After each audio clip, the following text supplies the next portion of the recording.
அத்தை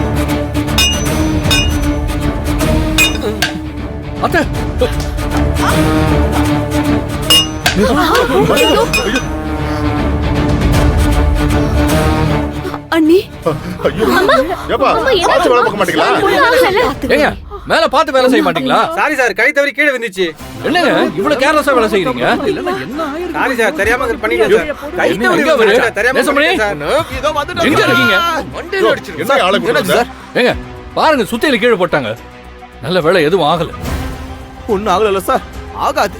ஏன்னா இத்தனை வருஷம் சர்வீஸ்ல எத்தனையோ ஆர்டர் எடுத்திருக்கேன். எல்லாமே பெரிய பெரிய ஆர்டருங்க. அதோட ஒர்க்கெல்லாம் பாக்குறதுக்கு படு பயங்கரமா இருக்கும். கம்ப்ளைண்ட் சார், இது வரைக்கும் ஒரு குண்டூசி கூட ஒருத்தரை குத்துறது இல்ல சார். அந்த அளவுக்கு தொழில் சுத்தம். இங்க பாருங்களேன், பாருங்க, நல்லா பாருங்க. சுத்தமாவது மண்ணாவது தலை மேல சொத்தியா விழ போயிருக்குது. விழுந்திருந்தா என்ன ஆயிருக்கும்?